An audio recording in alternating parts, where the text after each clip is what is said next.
Welcome, everyone. You have come to Everything Entrepreneurship. It's a podcast that I do every so often here on the internet, talking to entrepreneurs all over the world who have interesting companies, and they're doing things that entrepreneurs everywhere can learn from, how to run their business better. I'm joined today by Rob Curtis. He's the founder of the Pursuit Agency. Hi, Rob. How are you? I'm really good, thanks, John. Thanks for having me. Yeah, good to have you. Tell us all about yourself and what the Pursuit Agency is. That's your firm that you run. Tell us more. Yeah, so a little bit about me. I'm number one in the neurodiversity gang. Diagnosed a few years ago. Finally, joined the ADHD club and proud of it. But even more importantly, I'm really lucky to have an absolutely beautiful wife and two daughters who are about to turn 16 and 11. And for the people that know me, and as childish as I am, I don't know how I've got kids of that age, and I get to adore them every day. It's brilliant. But a bit more about the agency. So Yeah. we founded the Pursuit Agency, or I say we, the royal we, myself, founded the Pursuit Agency in June 2022. And I I've prefer to been look at it as we, as me and all my personalities. absolutely, I like that. I'm keeping that one. Me and this guy right here. But yeah, for me, I was really lucky to fall in love with the game of digital marketing, or starting off in SEO about 7 years prior. And I just had this obsession around how to truly help businesses. We would find that in our agency that lots of clients would come to us, and let's face it, they get frustrated. They've had challenges with their agencies, and for communication issues, for actually the advice, the guidance. And I just wanted to start this whole process off with, right, let's sit down with every single business we work with and actually define what's the right next step for them, which the long and short of it is essentially a well thought out strategy. And using my own nerdiness from all these worlds of SEO, there's so much information and data, and how that whole process has evolved to not just being keywords on a page in white hidden at the bottom anymore, Yeah. versus actually we need to get into the hooks, the real detail about who your customers, who we're really communicating with, and then how do we let the world know about that. And for me, that was such a massive piece of how I really want to help businesses delve in. And from there, like I said, we're in our third year now. There's a team of 5 of us currently, and exploring more, but working across things like SEO, pay-per-click advertising, social media marketing, and we're growing and blossoming even further into that whole content marketing piece. So email marketing, building that, let's call it the funnel still. I know lots of people don't like that word, but to bring people into that journey and build that whole ecosystem for businesses. What are some of the biggest problems that you're seeing companies face, and how are you meeting those challenges with pay per click and SEO and other digital marketing No, stuff? it's a great question, because for me, it's two things. Number one, I don't know where to begin. So for me, that's perfect timing, because it circumvents, number one, they're thinking about something. They realize they've got challenges, they've got problems. They need to make the next step in wherever they are as their business, how big or small, it's irrelevant. But even more importantly, in that process, they're essentially ready to go and make those changes, but they just don't know where to go. So for us, that first step of actually, let's not put you under pressure as an agency selling you a service forever. Let's just sit down, spend a month together, and figure out what we actually want to do and what works with you, and then come out with that plan. It might be, okay, the best wins for you right now, you've got a great you've got a great email database that you're not utilizing. Okay, let's start there. We know all this other stuff needs to come. And then the other challenge I see all the time is, how do I keep up with all these changes and all these movements? And again, for me, and especially with the ADHD brain of running off with lots of different ideas, it definitely helps. But it's about how we can help clients build the content ecosystem, essentially. And we've seen loads of things now with AI and stuff to make some of these pieces happen, which is great, absolutely brilliant, and should be embraced. But it's about making sure we're doing it right, still staying aligned to who the business are, who their customers are, and what they need, and bringing that, as I said, if you've seen anything automation related currently on any social platform, it's make this one piece of content spin 100 different ways. it's not just a chat GPT process, but actually we can work with our clients one-to-one, with our content writers, with our video creatives, right? What can we do to give this content as much opportunity as we can? And for me, I often see the process of working with marketing managers or directly with business owners. They're in that first instance lost. Okay, how do I get from TikTok to website content to YouTube video piece? I can't see it. And as we start taking them through that journey, all of a sudden you can really feel the weight come off their shoulders. And it almost feels, as I always find, and we talk about it within the team, there's a moment in the day when we're working with businesses, you'll see that like light bulb moment, and they'll just, oh, that's really good. And they relax and they do that one piece of content and they realize and really see that opportunity to make it grow. There's so many different directions I could possibly take with this. I kind of wanted to ask you a little bit more about your ADHD and the challenge that has had for you. I know there's a lot of entrepreneurs out there who struggle with attention deficit hyperactivity disorder. For those out there who, like even myself, I mean, I know I have some attributes of someone who has that, but I don't believe I have that exactly. Although I think that I see things manifest that are related to that.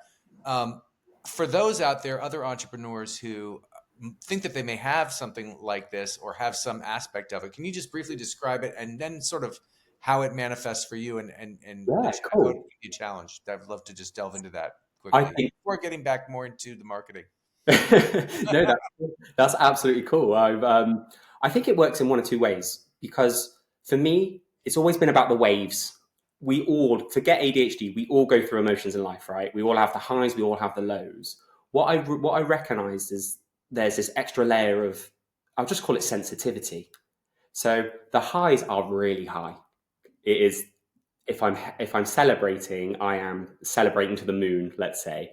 But actually, if today's not my day and I feel really low, I'm really, really low. But Mm, it's almost for me, what that's actually about though is, okay, I need to learn how to ride the wave. So I spent a long time trying to to get a diagnosis. I was only in the position to do it privately in the UK not long after starting the business, back in 2022. And I did two things. I take medication. Um, Obviously, we had a whole load of global shortage last year or the year before as well to throw in the works, but I navigated my way through it. But also, the biggest thing for me was actually learning about myself and trying to learn about, like I said, how to ride that wave. So when I'm high and I'm energetic and I'm full of energy and all of that stuff, how can I, almost sounds really silly, but how can I calm myself? How can I rein myself in? Almost like my mum would need to do as me as a kid, like, mm, versus actually, okay, I'm feeling really low. How do I recognize that and how do I run with it? And how do I lift myself up? But then trying to be in the entrepreneurial world that I love, for me, it comes back to that wave thing, and I think it always will. It's a lovely little analogy that as people get to know me, they'll kind of go, that makes sense now. But my best thing about it is my day-to-day living, as I get to do so many things in my day job that I love and I enjoy. So that helps. That will be the number one problem solver, because if you love it, you've got all the energy, all the passion, all the hyper focus versus there's nothing else you would rather be doing. exactly. And then there are certainly lots of other things like the accounts. That's not as fun, right? It's and the organization, definitely a challenge. Definitely a challenge, especially when I'm hyper focused in this lane and then something pops up and I'm like, but I want to stay here. It's a tough one. But for me, that's one of the biggest things, is surrounding yourself with people that are better than you at the things you struggle with. Mm. And I think for me, I think that's well, I can't remember the book, but I remember reading it many years ago, around that same concept of surrounding yourself with people that are better at the things that A, you can't do, B, you don't enjoy doing, Mm-hmm. but just those different perspectives. And so for me, like so for example, I have a VA. Yeah. She is, shout out Hannah. She is incredible. She is like my third mother, between my mother, my wife, and Hannah. They keep me in step. It is time of day. It is, you need to be here. You need to do this. I've done this for you. Where are you at? But just building that I love the word ecosystem, but building that system around you and embrace it, and it sounds really silly, but allowing other people to feel confident to say, you haven't done that, I need it. And with the team and the business, with my wife, like I said, she is, I don't know how she puts up with me every day, but that same thing, it's like giving them the permission to, because people would feel bad, right? I'd feel bad saying, oh, you haven't done this or whatever. It's no, that's why I need you. That is the problem you solve. It makes perfect sense. I mean, I think entrepreneurs have to sort of come to terms with the fact that they came, if it's a successful entrepreneur or one that is flirting with success, they've come up with some kind of a something that is resonating with the public out there or other business or whatever may be. And so they're finding some success as an entrepreneur, and that means that they were incredible. They came up with this idea, or they had the magic sauce, whatever it is, that sort of got them some level of credibility or success, whatever. And then beyond that, you're not a person who schedules things very well, possibly. You're not a person who, knows how to manage more technical aspects. Maybe you're not the best engineer, maybe whatever it may be. You can go then get the people to be an extension of yourself that do a better job than you could do for this thing that you came up with. And so it's definitely a transition for a lot of entrepreneurs Absolutely. to get there with that. And it's Yeah. such a good point. It's such a good point. For me, one of the biggest challenges I always had wasn't like the process of letting go of something. It was almost a case of, because my brain's running at 100 miles an hour, I might need to train you. I might need to teach you around something, and almost that nervousness of failing them as well, which was always a big thing. But I managed to get over that quite quickly. And surrounding yourself with those people that are built for that task. It takes emotional intelligence. Yeah. Yeah, And so it true. So seems to me like you definitely have a bunch of that. So it's great talking to people who have that emotional intelligence. It fits right in with what you're talking about too. For me, wanting to talk to people who have talent in certain areas that you wish you had better. So going back into the digital marketing world, like it's so hard to even keep track of all the developments that have occurred over the last several years. I mean, earlier you mentioned the fun and games of the pandemic, and things have changed, night and day since then. So just talk about some of the ways that the digital marketing world looks now compared to the way it looked even just 3-4 years ago. What are some of the big changes for those people out there who can't keep up? So for me, I think one of the biggest things, and I touched on it earlier, but is the need to be everywhere. There's two trains of thought in this. As you can tell, I like a one or an option one or a two. I'm just getting a headache just thinking. Go ahead. Exactly. And for me, every business is different. But when you think about your own buy-in cycle, you're looking for a new bottle. You're looking for a new pair of trainers. There's so many different factors into that decision. And now all we've done with things like TikTok, with the evolution of even things like LinkedIn as a marketing platform and almost like a personal branding platform in the B2B landscape, as well as so many different areas of a bit of which we can represent our business, represent ourselves, represent our services or products. Our consumers, our clients, our potential customers have so many different areas to consume that content. And for me, it's one of the biggest things is we have to either, one, accept these are our lanes and this is all we can output, or two, which I love to use the language, what if it works, is how can we be in so many different places in such a short period of time in the most practical way possible? And without spending, for me, one of the biggest challenges in that is without spending thousands of pounds on hiring 20 members of staff to manage every social channel, every email comms, every piece of content for your website, the videographer to create long and short form video and all these pieces. It's about, okay, what can we begin to bring together? And I really think we're already seeing sight of this with, especially in the marketing world. I admire the likes of Alex Hormozy, Gary Vaynerchuk. Those guys have been cooking on absolute gas for a long time already, and we can see it takes the time to build that. But that ability to present themselves to their customer in the right place. I think the other side to all of this, though, is that we can do all those things. But the thing that really excites me is the ability to be able to really personalize your content these days. in to rather than talk to or almost to rather than just a one to many platform, I can talk to you, John. I can understand based on how you've ever interacted with our products. As an example, if I was in e-commerce, what have you bought? What have you viewed on our website? What have you engaged with? What have been the questions you've ever asked? And actually, I can start learning from that and communicating back to you what really interests you, rather than just a you've left something in your basket email. Imagine if I told you about what you could achieve about not just with what you've left in your basket, but actually these other areas, these other products, these ideas, this inspirational new influencer style piece of content that is loving this specific product to you right now, and really just really nailing in that personalization. I see that really blowing up so much more. I think where we had as well the massive influencer sort of mindset of, I always remember the Fire Festival documentary with There's the going to be a second Fire Festival. I Did you hear can't about wait. I can't wait. It must go terribly wrong. It's spoiler alert.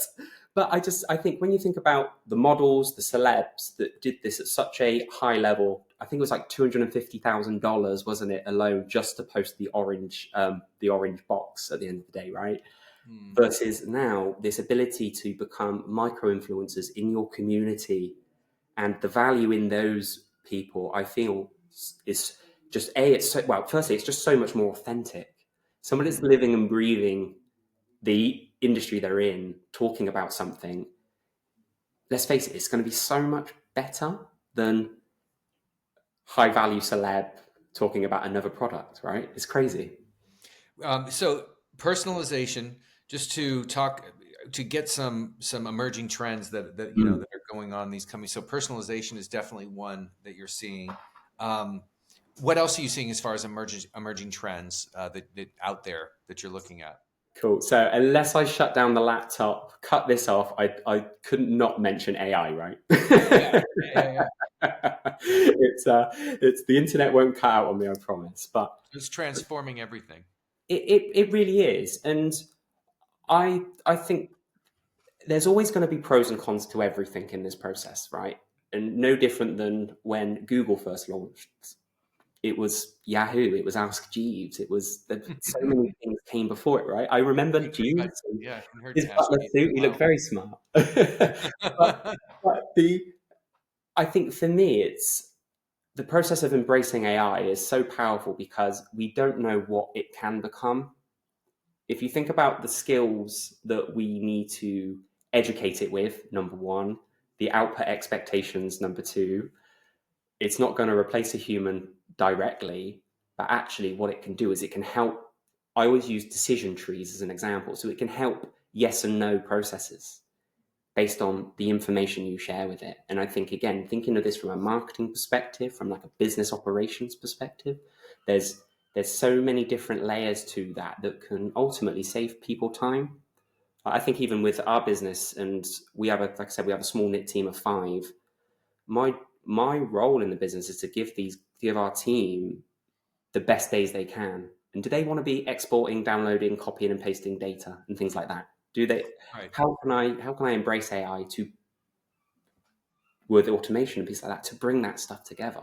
I think that's where we're really going to see a game changer Mhm. in different industries. Obviously, there's so many more things I couldn't even predict, but that can bring all of those steps in the process much more concise and much more efficient. And I think that's as geeky as that sounds. And I am a geek at heart. That's the biggest. I think that's just the really exciting thing. No, yeah, the different AI tools that are coming about that are allowing you to accomplish more creative outputs, you know, Mm. whether let's say it's a YouTube video or a TikTok video for a client or something along those lines, you can much more quickly than even just a year ago, you know, come out with an entire YouTube short Yeah. that it'll pick out the, let's say you had this podcast and it's me and you talking, and I want to make a YouTube short or a TikTok short.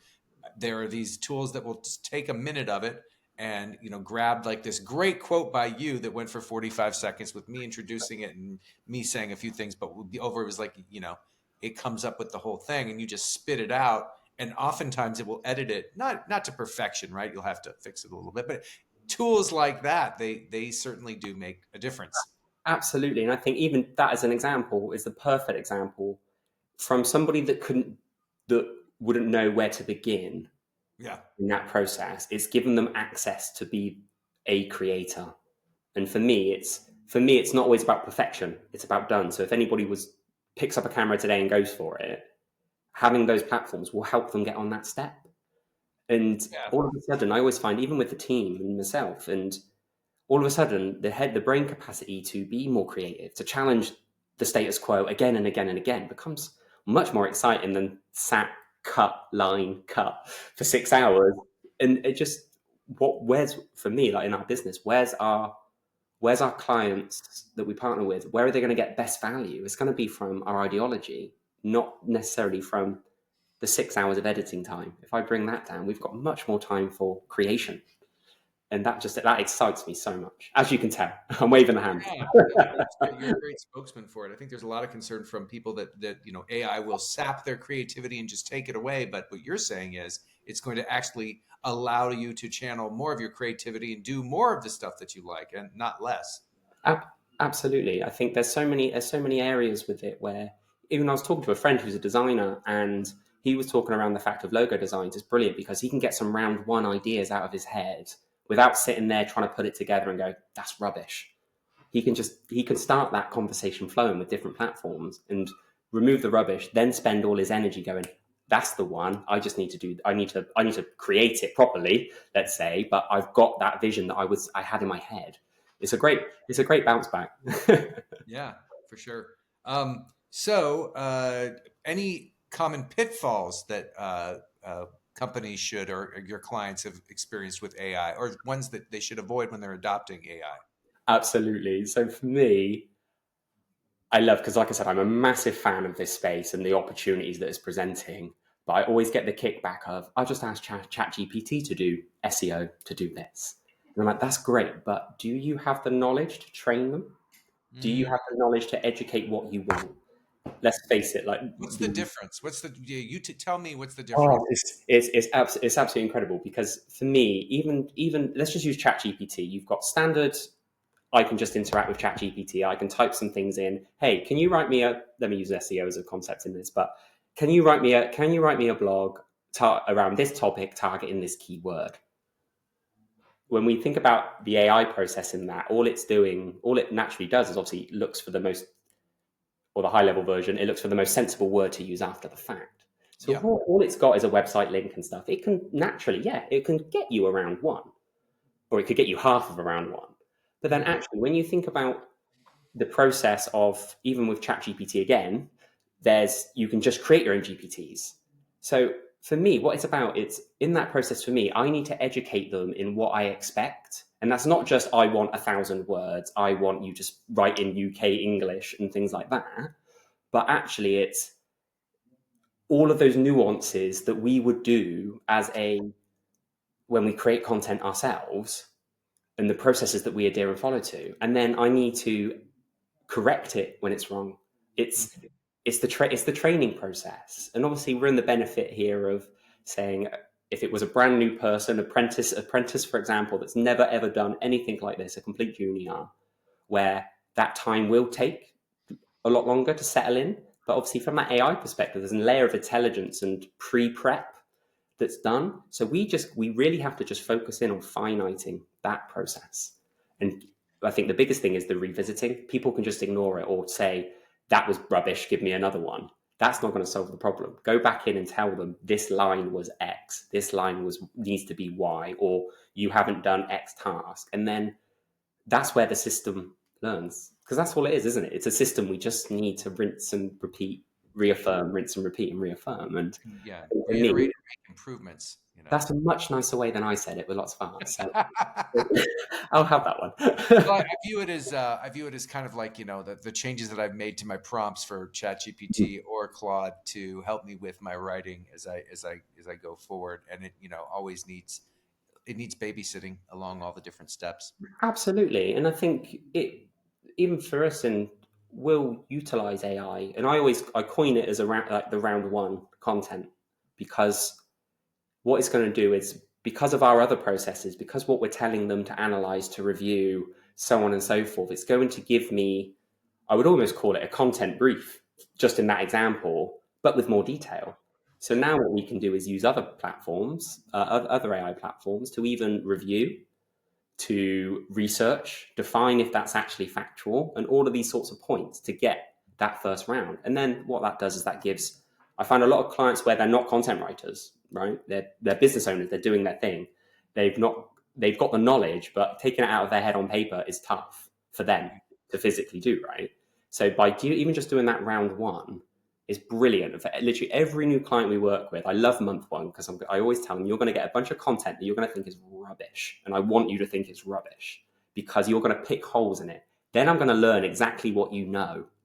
And that for me that's worth everything, because then we can take that content with our content writers, not AI ones, and actually go, okay, we can go off and apply this, and this, and this, because Yeah. it's quite tough. People, especially when like owner-led businesses, they just, and we're all guilty of it, we just do our stuff. There's no magic sauce in this. I live and breathe this every day. So to really get that out of my run it as a little trick, a little bit of a trick almost, to pull out the extra info they've not shared, they've not grabbed from them yet. Well, if there are people out there who are interested in your what looks from the outside to be magic, but for you is just your regular stuff that you do every day. If there are people out there whose interests are piqued, how can they reach you and find out more? Yeah, of course. So, best place to find me is on LinkedIn. It's simply put, it's Rob Curtis, and feel free to visit our website as well, www.thepursuitagency.com, if you ever want to chat or just chat all things AI marketing. My phone's always on. Well, Rob, great talking to you. Lovely to talk to you, and hope to have you back in the future to talk more about all the never-ending developments that I'm sure will happen in the world of digital marketing. Thanks, John. Thanks so much for having me. I really enjoyed it. You got it. Talk to you soon.